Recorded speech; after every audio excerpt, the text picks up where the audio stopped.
असुल नाज़रीन प्रोग्राम जवाब खपे संगत मां है इम्तियाज़ मीर। जॾहिं बि नून लीग जी हुकूमत ईंदी आहे, शींहं जी हुकूमत ईंदी आहे, बिलावल भुट्टो ज़रदारी साहब चेयरमैन पाकिस्तान पीपल्स पार्टी चए थो त उहा अवाम जो खून चूसींदी आहे। पुराणा सियासतदान नफ़रत जी सियासत करनि था, तक़सीम जी सियासत करनि था, पूरे मुल्क जे अंदरि जलसा जुलूस ऐं सभ खां बहितर कैंपेन अगरि सियासी मुहिम ॾिठी वञे त उहा पीपल्स पार्टी शुरू कई आहे। नून लीग बि शुरूआति कई आहे, न चोटी जो ज़ोर लॻायो थो वञे। सभई सियासी जमातूं जिथे जिथे मज़बूत आहिनि। बिलावल भुट्टो ज़रदारी साहब लाहौर जे अंदरि 127 ते जे इलेक्शन लड़ी करे नून लीग ते जेको तनक़ीद जो निशानो बनायो आहे उहो बि तव्हांखे। नून लीग जी सियासत इंतकाम जी सियासत रही आहे, इन खां इनकार कोन्हे। मूंखे टेलीविज़न ते ज्वाइन कियो आहे सीनियर रहनुमा, सीनियर सियासतदान, मिनिस्टर रही चुका, सीनियर मिनिस्टर रही चुका, MPA रही चुका, मोहतरम जनाब पीर मज़रक साहब मूंसां गॾु आहिनि। सर तव्हांखे वेलकम चऊं था पंहिंजे प्रोग्राम में। महिरबानी साईं, महिरबानी। पीर साहब तव्हांजे साम्हूं आहे सूरत हाल। बार बार बिलावल साहब भी चए थो त मियाँ साहब जॾहिं बि ईंदो आहे नफ़रत जी सियासत कंदो आहे, इंतकाम जी सियासत कंदो आहे। हाणे बि तव्हांखे लॻे थो त मियाँ साहब नफ़रत जी सियासत ई कंदो अॻिते हली करे? हिन मुल्क खे हिन मंज़िल ते पहुचाइण में मियाँ साहब जो वॾो किरदारु आहे। जेकॾहिं हिकिड़े क़ौमी रहनुमा जी हैसियत में जेकॾहिं इहो लफ़्ज़ न चए हा त जाग पंजाबी जाग, तेरी पग नूं न लॻे दाग, जेकॾहिं इहे लफ़्ज़ न चए हा त अॼु पाकिस्तान हिकिड़ो में क़ौमी यकजहती जी लहर हुजे हा। पार्टी कहिड़ी बि खटे पंहिंजे प्रोग्राम ते खटणु खपे न, जेको पंहिंजो मंशूर आहे उहो उनखे उन ते ॻाल्हाइणु खपे। बाक़ी पंजाबी जाग, सिंधी जाग, पठान जाग त पोइ इहो त को सियासत कान्हे, इहो त नफ़रत जी सियासत ई चइबी न। अब तव्हांखे पाण ख़बर आहे त पीपल्स पार्टी चइनी सूबनि जे अंदरि पंहिंजो पाण खे एक्टिव कयो आहे। अब ॾिसंदासीं 8 फरवरी ते पीपल्स पार्टी को सरप्राइज़ ॾिए थी ऐं लाहौर जे अंदरि काफ़ी टाइम खां पोइ पीपल्स पार्टी जो बुनियादु पंजाब जे अंदरि पियो, लाहौर जे अंदरि पियो। शहीद मोहतरम ज़ुल्फ़िकार अली भुट्टो साहब उनजो बुनियादु विधो, रेस्पॉन्स मिलंदो, माण्हू वोट कंदा, हिकु दफ़ो वरी पीपल्स पार्टी ॾे वापसी कंदा माण्हू। सही ॾिसो न, सियासत में कंहिं बि शइ जी तव्हां अॻकथी नथा करे सघो। सरप्राइज़ वॾे में वॾा सरप्राइज़ त जॾहिं भुट्टो साहिबु सॼे वेस्ट पाकिस्तान में स्वीप करे वियो त वॾो सरप्राइज़ त उहो हो। कंहिं कोन सोचियो पिए त हिकिड़े नंढड़े सूबे मां हिकिड़ो अहिड़ो लीडर जेको लेफ्ट जी सियासत शुरू कंदो, जेको डॉक्टर मुबशर जहिड़े हिकिड़े ऐं शेख रशीद जहिड़नि लेफ्टिस्ट लीडर खां ऐं उन्हनि खां वेही पंहिंजा मंशूर लिखाईंदो ऐं उन्हनि जी ॻाल्हि कंदो, हारियुनि जे हक़नि जी ॻाल्हि कंदो ऐं ग़रीबनि मिसकिननि जी ॻाल्हि कंदो। इहा पाकिस्तान में त करे थियो ई कोन। त जन उहा सरप्राइज़ हुई ऐं लाहौर में माण्हुनि सभई सीटूं पीपल्स पार्टी खे तक़रीबन ॾिनियूं ऐं हिन में कुझु कोताहियूं असांजूं बि हूंदियूं। असां हर गुरू जेके हिननि सां कया कंप्रोमाइज़ उहे उन वक़्त जे लिहाज़ सां खणी सही हूंदा, पर उन जी क़ीमत त असांखे अदा करणी पई न। पीपल्स पार्टी पंजाब जो बुनियादु पीपल्स पार्टी जो पंजाब में रखियो वियो, सिंध में न रखियो वियो, पंजाब में रखियो वियो। वॾे में वॾो सूबो उन्हनि बि मोट बि तमामु घणी ॾिनी। हुननि में त इहा तहसुब जी ॻाल्हि ई कान हुई। मियाँ साहिबु कोशिशि करे पियो त वॾे सूबे जे माण्हुनि खे में इहा तहसुब जी फिज़ा पैदा करे।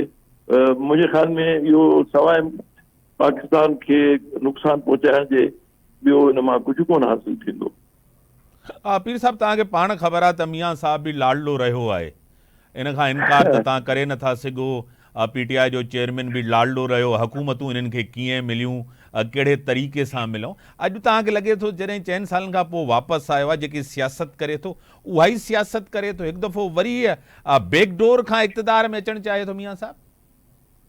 साईं, फ्रंट डोर खां त सियासत में उहो अची कोन थो सघे, छो जो फ्रंट डोर हुनजो सॼो बंदि थी वियो आहे। अवाम में एॾो एक्सपोज़ थी वियो आहे जो कतई नज़र हिन खां त इमरान ख़ान हुन लाइ छा थो चए या अॻियां एस्टेब्लिशमेंट वारा हिन लाइ छा चई विया, उहे त हाणे तारीख़ जो हिसो बणिजी चुका आहिनि। सॼी रिकॉर्ड जी ॻाल्हि आहे, को बि पंहिंजे तरफ़ां मां खणी छा बि चवां या हो खणी छा बि चवनि, उन को हिस्ट्री त चेंज कान थींदी न। उहा त उहो ज़मानो वियो जॾहिं अॻे तारीख़ फ़रिश्ता लिखी ईंदी, हुनखे माण्हू चैलेंज कंदा। हाणे त ॾिसो सिधो टेक्नोलॉजी आहे, जेको लफ़्ज़ ॻाल्हाए पियो उहो सॼो अचे पियो। त हाणे हींअर जेको बैकडोर खां सवाइ त मियां साहब वटि को रस्तो कोन हो। इन करे एतिरा साल लंडन में रही नंढड़ी बीमारी जे लाइ एतिरा साल हुन लॻाया, जेको माण्हुनि हुन ते मज़ाक़ूं ठाहिण शुरू कयूं आहिनि, लतीफ़ा ठाहिण शुरू कया आहिनि। हाणे उन करे आयो आहे त ज़रूरु कंहिं ठीक है सर, मुझे अंडरटेकिंग टेलीलाइन ते ज्वाइन किया है सीनियर रहनुमा है, एमएनए रह चुकी हैं डॉक्टर समीना मतलूब साहिबा, नून लीग से उनका ताल्लुक है। समीना साहिबा, मैं आपको वेलकम करता हूं अपने शो में। थैंक यू जी, अस्सलाम वालेकुम। वालेकुम सलाम। मेरे साथ पीपल्स पार्टी के सीनियर रहनुमा पीर मजहर अल हक साहब भी आपको सलाम कर रहे हैं। वालेकुम अस्सलाम जी। अब मतलब तो एक दूसरे के ऊपर नून लीग, आपको पता है, या तीर और शेर आमने सामने है। इलेक्शन का माहौल है, तनकीद तो होगी, आपके भी ऊपर, आप भी तनकीद पीपल्स पार्टी के ऊपर। बिलावल साहब ने कहा है कि आप चोर दरवाजे से इक्तदार में आना चाहते हैं। मियां साहब क्या कहेंगे? बिस्मिल्लाहिर्रहमानिर्रहीम। ये तो मुझे भी समझ नहीं आ रही कि बिलावल साहब को कैसे महसूस हो रहा है कि हम चोर दरवाजे से आना चाह रहे हैं। हमने पाकिस्तान में खुसूसन पंजाब में बहुत, मियां नवाज शरीफ ने बहुत डिलीवर किया हुआ है, आवाम की खिदमत की हुई है। हमने मुल्क को तरक्की के रास्ते पे बहुत आगे तक गामजन किया हुआ है। तो हमें तो उस चीज का वोट लेना है, हम चोर दरवाजे से नहीं आ रहे, हम खिदमत का वोट लेंगे। तो बाकी रही बात अपनी अपनी कोशिश, तनकीद के बजाय अपनी अपनी कोशिश करें, मैदान में हर कोई कोशिश करे कि हमें जितनी को खिदमत लोगों की की है, हमें इन रिवॉर्ड वोट मिलना चाहिए, लोगों की मोहब्बत मिलनी चाहिए वोट की सूरत में।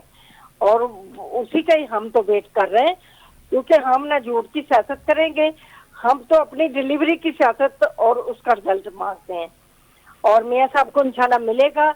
लोगों की जो रिस्पॉन्स मिला है, मियां साहब को इतने मुद्दत के बाद आने के बाद भी लोगों का प्यार और मोहब्बत मिली है, वो हर किसी को नसीब नहीं होती।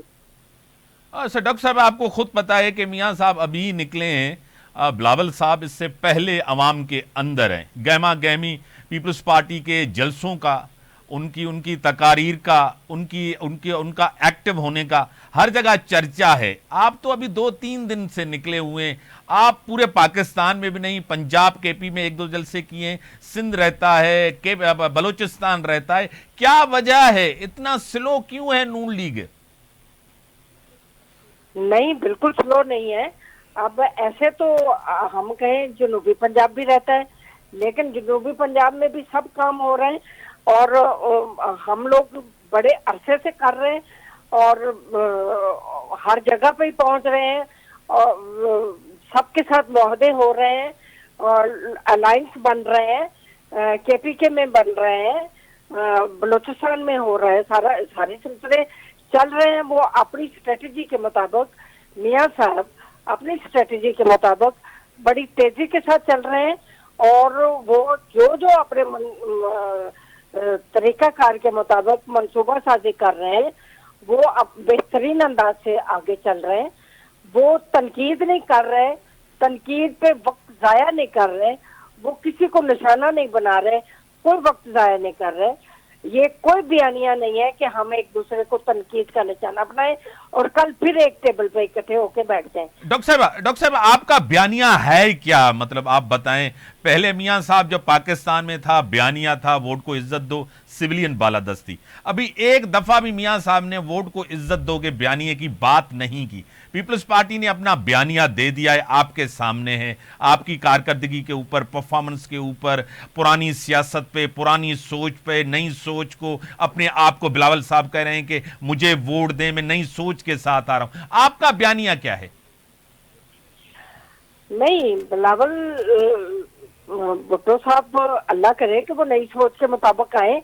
सबसे पहले उनकी नई सोच तो सिंध में हमें नजर आनी चाहिए थी, जो कि आज तक नहीं नजर आई। सिंध में हर वक्त असेंबली में शोर ही मचता रहा है कि सिंध में क्या हालात है, वो इन सब के सामने है।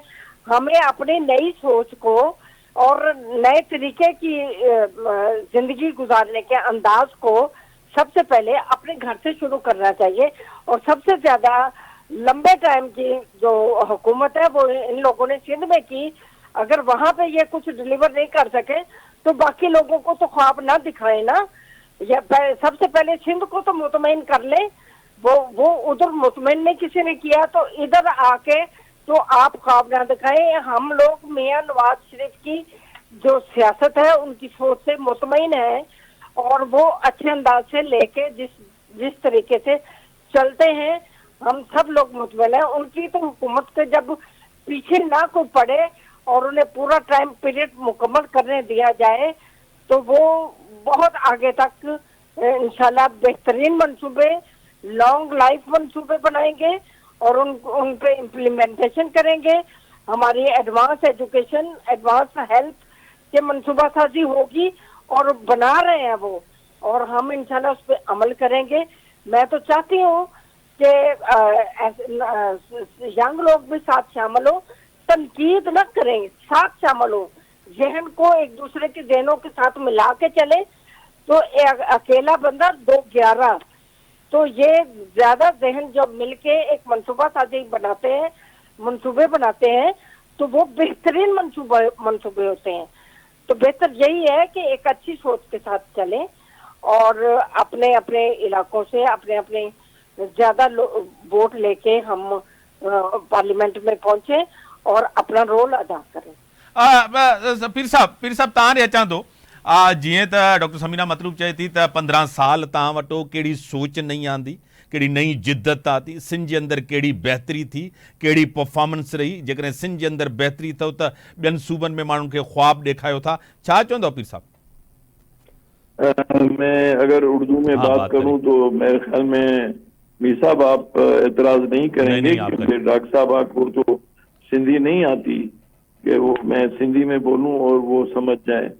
तो मैं तो उर्दू भी समझता हूँ, पंजाबी भी समझता हूँ, सराइकी भी समझता हूँ और सिंधी तो मेरी मादरी जबान है, उर्दू कौमी जबान है। तो मेरे ख्याल में हम उर्दू में बात करें तो वो बेहतर होगा। और ये जो डॉक्टर साहब ने कहा है बड़ी अच्छी बात है कि उन्होंने खुद ये तस्लीम किया कि घर से शुरू करना चाहिए और वो घर सिर्फ पंजाब को समझते हैं। हालांकि एक कौमी लीडर का घर सारा पाकिस्तान है और ये उनको ये चाहिए था कि वो ये ना सोचें कि पंजाब से शुरू करना चाहिए। आप देखें बिलावल भुट्टो एक दिन सिंध में है, नौशर फिरोज में है, दादू में है, सखर में है, फिर वो तीसरे दिन लाहौर में है, चौथे दिन वो कोयटा पहुंच जाते हैं, पांचवें दिन वो पिशावर पहुंच जाते हैं। 10 जलसे वो सिर्फ KPK में करके आए हैं। तो वो आपने तो कहा ना कि अभी अभी हमने तो बहुत अच्छे से ये बिलावल भुट्टो ने शुरू किया है और वो एक कौमी लीडर के तौर पे उभर रहे हैं। यही खतरा सबसे ज्यादा मियां साहब को और उनकी पार्टी को नजर आ रहा है। जो कौमी पार्टी होती है वो सारे पाकिस्तान की होनी चाहिए और वो सारे पाकिस्तान को अपना घर समझे। मैं नहीं समझता कि मियां साहब या उनके कोई कौमी सदर के उनके कोई लीडर सिंध में एक मरतबा भी आए हैं। बलूचिस्तान में आई डोंट नो, हो सकता है आए हो, मुझे मालूम नहीं हो। KPK में हो सकता है वो गए हो और मुझे मालूम नहीं हो, लेकिन मैंने नहीं सुना। हो सकता है मेरे से मिस हो गया हो। आप माशाल्लाह मीडिया में बैठे हैं तो कौमी लीडर को तो शुरू ये नहीं सोचना चाहिए। बिलावल भुट्टो ने कभी ये बात नहीं की। बिलावल भुट्टो हमेशा कहते हैं कि नई सोच, अब तो उनकी नई सोच है, नौजवान है।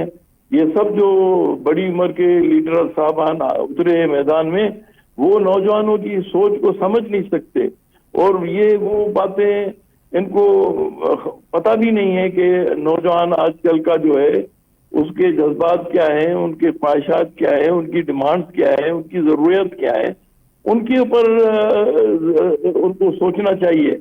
ये बैठ के मंसूबे क्या बनाएंगे? जब इलेक्शन में जीतेंगे तो मंसूबे बनाएंगे ना। अभी से मंसूबे क्या बनाएंगे? अभी तो सिर्फ इलेक्शन लड़ने, इलेक्शन की तैयारी करें, इलेक्शन में अपना वोट लें और इलेक्शन लड़ना चाहिए। पीपुल्स पार्टी तो इलेक्शन लड़ रही है और उसके लिए बाकायदगी से बहुत अरसे से आपने सही फरमाया कि वो मैदान में निकली हुई है और चारों सूबों में जा रही है। गिलगित बल्तिस्तान कोई जगह नहीं छोड़ी है। पीर साहब ब्रेक जो टाइम थियो आप दोनों टेलीफोन लाइन पे रहे। पीर साहब तव्हां भी टेलीफोन लाइन ते, डॉक्टर साहब आप भी टेलीफोन लाइन पे रहे। ब्रेक जो टाइम थियो ब्रेक खां पोइ था अचूं।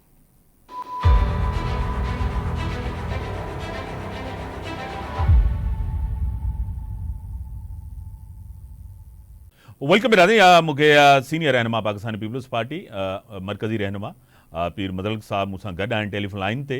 ॿी तरफ़ PMLN की MNA रही चुकी हैं सीनियर रहनुमा डॉक्टर समीना मतलूब साहिबा भी मेरे साथ टेलीफोन। पीर साहब जैसे आपने कहा कि नौजवान है चेयरमैन साहब बिलावल भुट्टो जरदारी साहब नई सोच की बात कर रहे हैं। जितनी बातें ये कर रहे हैं बिलावल साहब, ये सियासत तो हमारी माजी में रही है। तकसीम, नफरत, टारगेट करना, पर्सनल इंतकाम, जेल, ये केसेस, ये करप्शन के केसेस, नेब के केसेस, ये चीज तो हमारे यहाँ माजी में रही है पीर साहब। लेकिन बिलावल साहब ने जो नई सोच का अंदिया दिया है उसमें इन सारी चीजों को उन्होंने मुस्तरद किया है, क्योंकि इसके सबसे बड़े शिकार उनके वालिद, उनकी वालदा और हम सब उनके कारकुन रहे हैं बड़े अरसे तक। इनके जो एक बड़े मशहूर थे जो ये केस बनाने के माहिर थे, वो इनके एक सेनेटर सैफुर रहमान थे, जिसका शिकार हम सब रहे हैं। हमारे सारे MNAs MPs रहे हैं और बाद में माफिया भी मांगी आसिफ जरदारी से। हामिद मीर उसके गवाह हैं, जेल में वो भी आए, आसिफ जरदारी साहब भी आए, वहां उन्होंने उनसे माफी मांगी कि मेरी वालदा कह रही है कि तुमको जो तकलीफ आ रही है ये इस फकीर की बददुआ की वजह से आ रही है। आसिफ साहब खामोश रहे, उन्होंने एक लफ्ज भी नहीं निकाला। तो ये तो एडमिशन है ऑन देयर पार्ट कि वो नुकसान इंतकाम भी लेते हैं और फिर माफिया भी मानते हैं, फिर COD भी साइन कराते हैं, फिर दोबारा लड़ते हैं। तो ये आखिर हमारे लोग जो हैं खासतौर पर पंजाब में, वो इस बात पे सख्त नाराज हैं कि आप ऐसे लोगों से क्यों मुआहदा करते हैं जो आपको पीठ में छुरा घोंपने में देर नहीं करते। हमारा वर्कर नाराज क्यों है हमसे, आप पूछे, आप एक सर्वे करवाए लाहौर में, जहां जहां पंजाब में अगर कोई हमारा वर्कर नाराज है, घर पे बैठ गया था, वो इस वजह से कि आप लोगों ने इनसे क्यों मुआहदा किया। भाई हमने तो मुल्क का बेहतरी चाहिए, मुल्क के लिए हमने कहा हम आपस में सियासी लोग लड़ेंगे तो गैर सियासी जो अनासर है वो उसका फायदा उठाते हैं। हमने तो ये सोचा, हमें क्या पता कि वो एक थर्ड फोर्स बना के उसको भी डंडा कर देंगे, वो भी इस वक्त जेल में पड़ा सड़ रहा है। तो ये अदम बर्दाश्त की वजह से हम सब सफर कर रहे हैं। ये बात मियां साहब को सोचनी चाहिए कि वो उनको भी इस्तेमाल इस वक्त किया जा रहा है और वो COD के खिलाफ है, वो जिसपे इन्होंने साइन किया मोहतरमा बेनजीर भुट्टो साहबा के साथ। तो ये जो बैकडोर से आने वाली जो बात है वो असल में वायोलेशन है COD की, जो इन्होंने बनाया था कि हम आपस में नहीं लड़ेंगे, एक दूसरे की लेग पुलिंग नहीं करेंगे। तो ये लेग पुलिंग नहीं है तो और क्या है कि आप जो एस्टेब्लिशमेंट के साथ मुआहदे करके और आप एक पार्टी को कार्नर करके दूसरी पार्टी को कार्नर करके और बैकडोर से अंदर अपना रास्ता अपना के आएंगे, तो ये हुकूमत चलेगी कैसे। पहले कब चली है जो अभी इस वक्त ये जो कहते हैं वो वोट को इज्जत दो, वोट को इज्जत देने वाला नारा कहाँ गया। ये जो कह रहे हैं कि मुझे क्यों निकाला, वो नारा कहाँ गया। अब ये कहे ना कि हमें क्यों लाए हो, ये पूछे ना। ये देखिए इतनी पुरानी बातें भी नहीं है कि लोग भूल जाएं, लोगों को याददाश्त इतनी भी बुरी नहीं है। कहते हैं public memory is very short, but ऐसे है नहीं कि बिल्कुल ही कोई कहीं गुजरी है। आदमी लोगों ने सफर किया है, ये 10 साल जो है ये लोगों ने सफर किया है। सिंध की जो परफॉर्मेंस है वो आपको सिंध के लोग बताएंगे 8 फरवरी को, जब वो इंशाल्लाह फिर गवर्नमेंट बना के देंगे, क्योंकि उनको सिंध के लोगों को भी फायदा पहुंचा। पाकिस्तान के सारे लोगों को सिर्फ पीपुल्स पार्टी के 5 साल दौर में फायदा पहुंचा। ये आप और मिला के सबको मिला के एक प्लेटफॉर्म पे ले आए आसिफ अली जरदारी साहब, जो आज इनको कहते हैं कि ये बड़े माहिर है, माहिर का के हैं, वो आम सियासतदान है, लेकिन वो अपना कॉमन सेंस यूज करते हैं। बस ये बात है, अगर कॉमन सेंस यूज करें तो मियाँ साहब को भी पता पड़ जाएगा कि ये इस तरह से बैकडोर से आने के नुकसानात उनको आगे चल के कौन से होंगे। ये तो अभी का सोच रहे हैं ना, ये शॉर्ट टर्म में भले सोचें कि चलो आ जाएंगे, चौथी मर्तबा भी आगे उनको बिठाया जाएगा, लेकिन उसके बाद क्या होगा वो तो फिर वक्त बताएगा उनको। पहले वक्त बता चुका है, तजुर्बे उनको है। अब आजमाए को आजमाए और मुंह में क्या पाए वो तो अभी मैं नहीं कहता, क्योंकि ये पब्लिक टीवी है, इसमें बैठ के मैं ऐसी कोई बात नहीं करना चाहता। लेकिन सिंधी में ये कहावत मशहूर है कि किसी को भी एक आजमाएगा और उसका नतीजा उनको वही मिलेगा जो पहले उसको मिल चुका है, अच्छा या बुरा। सही। डॉक्टर साहब, मियाँ साहब की सियासत के हवाले से पीर साहब ने जो कहा आपने सुना, इंतकाम की सियासत है, कोई बयानिया नहीं है। मियाँ साहब जब भी आए अब भी दो सियासी जमातों को कॉर्नर करके, यानी कि पीटीआई और पीपल्स पार्टी को इक़्तिदार में आना चाहते हैं। ये सिलेक्शन की सियासत न पहले कबूल थी ना आज कबूल होगी, क्या कहेंगी? नहीं तो पीटीआई को, मेरी बात सुने, पीटीआई को मियाँ साहब ने कॉर्नर किया है। पीपल पार्टी को, पीपल पार्टी अपने आप को कॉर्नर समझ रही है। क्यों समझ रही है? इनके जहनों में या दिलों में क्या है, ये खुद को खुद भी कमजोर महसूस कर रहे हैं और अपने आप को कॉर्नर महसूस कर रहे हैं। इनके लिए तो किसी ने कोई बात नहीं की। बाकी पीटीआई के लिए, हेलो जी जी, आवाज आ रही है आपकी। बाकी पीटीआई के लिए जो पीटीआई कॉर्नर हुई है वो मियाँ साहब की वजह से कॉर्नर तो नहीं हुई। मियाँ साहब ने उन्हें कहा था कि वो मुल्क में दहशतगर्दी करें। मियाँ साहब ने उन्हें कहा था कि वो हर तरफ जलाओ और घेराव कर दें और अपने मुल्क के लिए बुलवाईगिरी करें। मियाँ साहब के इशारों पे उन्होंने ये किया। उनके साथ तो उनके अपने एक्ट का रिजल्ट उन्हें मिल रहा है। जो उन्होंने रिजल्ट 9 मई को किया वो उसका वो फल खा रहे हैं।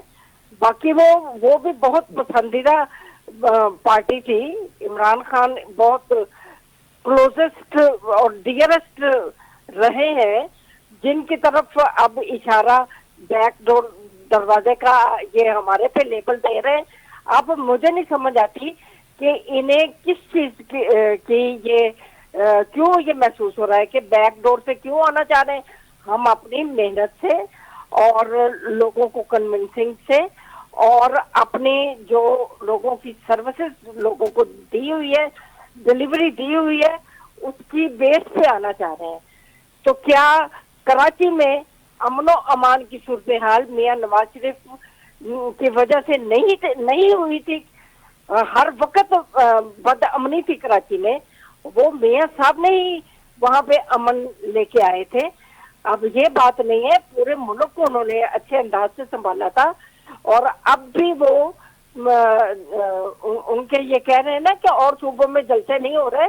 उन्होंने आते ही सबसे पहले अपने पार्टी के कन्वेंशन केपीके में और बलूचिस्तान में आते ही सबसे पहले उन्होंने वहां से स्टार्ट लिया था।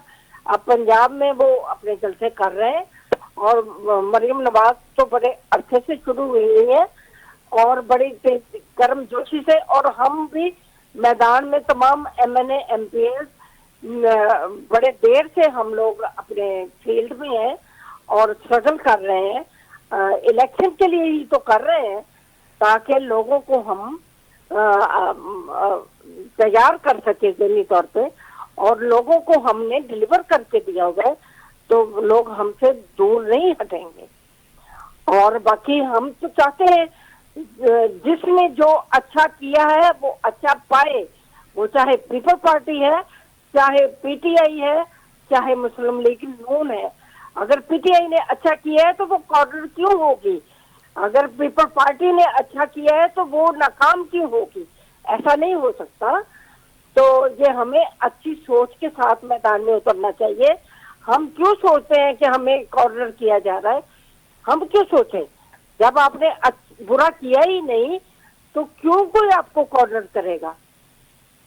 बड़ी मेहरबानी डॉक्टर समीना मतलूब साहिबा, आपने टाइम दिया। पीर साहब, नून लीग जो बयानियो तव्हांजे साम्हूं आहे, पॉइंट ऑफ व्यू बि तव्हांजे साम्हूं आहे, त नून लीग चए थी त असां कोन कॉर्नर कयो आहे, पर जहिड़े तरीक़े सां मियां साहब वापसि आयो आहे, सवालात त तमामु घणा, ऐं जेतिरे तरीक़े सां उन जा केसिस ख़तमु थिया उहो एॾे वॾे हुन सां, उन ते ज़रूरु हिकिड़ा क्वेश्चन मार्क त आहिनि, इन खां पाण इनकार कोन था कयूं। पर ब्रेक जो टाइम थियो आहे पीर साहब, टेलीफोन लाइन ते रहो, ब्रेक खां पोइ था अचूं इन ते वधीक ॻाल्हाइण जे लाइ।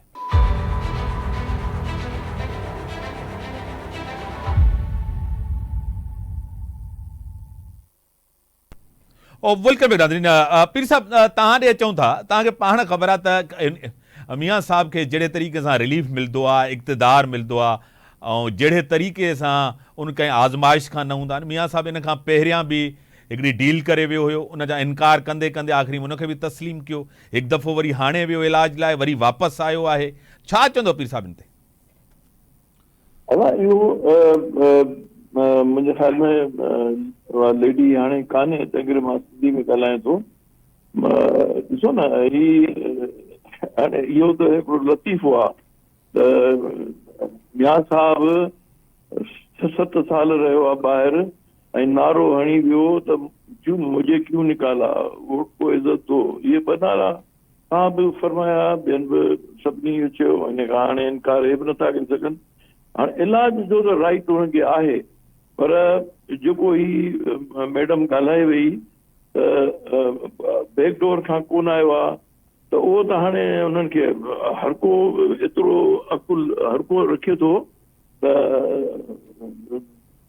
बैकडोर खां न आयो आहे त किथां आयो आहे? बैकडोर इन खे त चइबो आहे सियासी तौर ते, बैकडोर इन खे चइबो आहे त उहो तूं हेतिरा साल कोन वएं, तोखे हुननि सभिनी बुरो भलो चयो, रुगो इमरान ख़ान कोन चयो, इमरान ख़ान त असांखे तमामु घणो टफ टाइम ॾिनो, हींअर जेको लोड़े पियो, पंहिंजे कीचे जो लोड़े पियो, हुन जेकी कुझु कयो आहे उहो भरे पियो। ॿिया त ठहियो पियो सिंध में, त हुनजा जेके वेझे में वेझा जेके हुआ ममताज़ भुट्टो जहिड़ा कदावर शख़्सियत ऐं ॿिया जेके हुन नंबर 2 नंबर 3 टाइप जा जेके हुआ लीडर, उहे बि छॾे वियसि ऐं हुननि खे सिंध में हिकिड़ो दफ़ो बि कोन आयो। हुनजी त ॻाल्हि असां कयूं ई कोन पिया, कार्नर कयो हुन पंहिंजे पाण खे करायो आहे, उहो बि सही थी चए, पर ॻाल्हि आहे त हींअर हुकूमत में जेकॾहिं नई क़यादत नई थी ऐं साॻिया पुराणा आज़मायल ऐं नाकाम तरीन जेके मोर आहे, हिननि खे जेकॾहिं इस्टेब्लिशमेंट अॻियां वठी ईंदी त हुनजा नतीजा बि उहे ई साॻिया निकिरंदा जेके इमरान ख़ान हिननि खे ॾिना। नई मए ते ॾिनो, जिन माण्हुनि ते गिरफ़्तारी जा केस ठाहियूं, जिन खे मथां राजा एजेंट भर्ती करे पंहिंजे कारखाने में रखण जो इल्ज़ाम हयूं, हाणे उन्हनि साॻियनि माण्हुनि खे वरी नवां पटका नवां पगूं ॿधाए वरी वठी था अचनि, त छा इहे माण्हू सम्झनि कोन था त हीउ उहो ई माण्हू आहे जेको जंहिं मुल्क खे एॾो पोइते वठी वियो ऐं जेके बि हुन वाइदा कया उहे त ठहियो छॾियो, पर उन खां पोइ संदसि जेको पंहिंजो नामज़द कयल वज़ीर आज़म शायदि साकान अब्बासी, जेके उन लफ़्ज़ चया आहिनि उहो त ॿुधो न, उहे त तव्हां वटि रिकॉर्ड ते हूंदा, मीडिया ते अची चुका आहिनि, उहो पंहिंजो ई प्राइम मिनिस्टर, उहो हिन लाइ छा थो वठो चवे। ॻाल्हि इहा त हिननि खे आईनो ॾेखारिणो हुजेव त उन्हनि जी रिकॉर्डिंग हलायो, उहो ॿुधायो, उहो ई काफ़ी आहे, सेल्फ सफिशिएंट आहे। हिननि खे ॿुधाइणो, हिन खे का ॻाल्हि सम्झ में हींअर कान ईंदी, हिननि खे कंहिं पक ॾिनी आहे त तव्हां अचो हुकूमत तव्हांजे हवाले था कयूं। हाणे इहो केतिरे क़दुरु हीउ उन्हनि खे डिलीवर कंदो, उहो त चवंदा आहिनि आज़माए के आज़माए धूड़ मुंहं में पाए। हाणे मां इहो खोले थो चवां, सभे त मोहतरमा जे करे मां न पियो चवणु चाहियां, पर हिन खे कहिड़ो आज़माईंदा?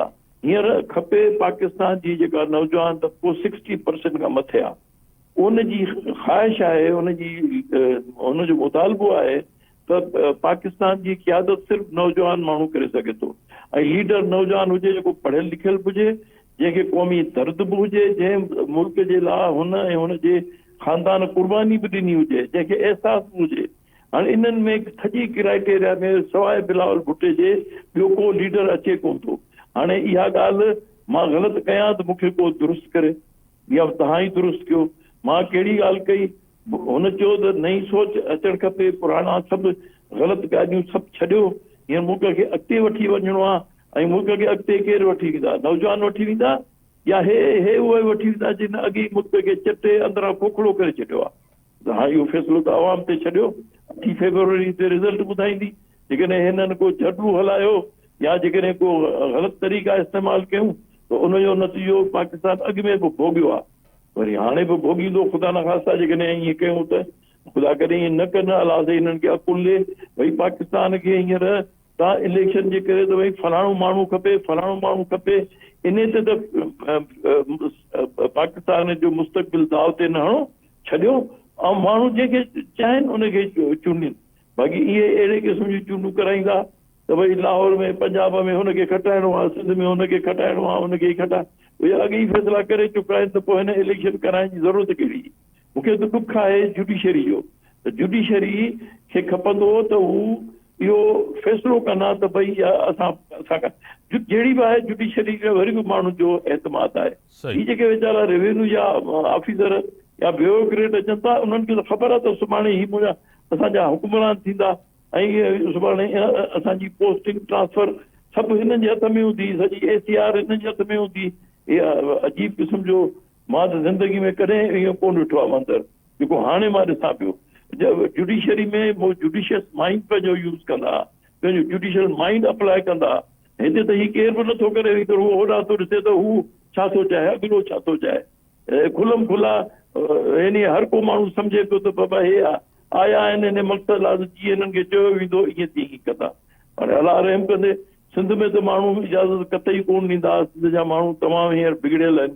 सिंध जे माण्हुनि खे परफॉर्मेंस जेकॾहिं असां न कयूं आहे, असांखे किथे अचण ई न ॾियनि। मिसाल हिकिड़ा ॿ ॾेई हिकिड़े ॿिनि टिनि दोस्तनि चयो फलाणे हंधि वञो, भई अचो असां वटि बि अचो न, दादू में अचो, तव्हां ॾिसो पुछो असां 15 साल में छा कयो आहे, पुछो वरी असांजे मुखालफ़नि खां त तव्हां पंहिंजे दौर जे 15 सालनि में छा कयो आहे, उहो डिलीवर कयो अथव, ॿुधायो, निशानी ॾियो भला। सीइंग इज़ बिलीविंग, अखियुनि सां ॾिसो, असांजो बि ॾिसो त असां छा कयो आहे, हुननि जो बि ॾिसो त हुननि छा कयो आहे, फ़ैसिलो छॾियो माण्हुनि ते। वॾी महिरबानी पीर साहब, सही ॻाल्हि तव्हां जेके कयूं 5-7 मियां साहिब जो दौरु जेको रहियो उनजे अंदरि वॾियूं इंतकामी कार्रवायूं थियूं, इन खां कोई इनकार न आहे। PTI जे चेयरमैन PTI जो दौरु रहियो, इंतकामी कार्रवायूं उनजे दौर में बि थियूं।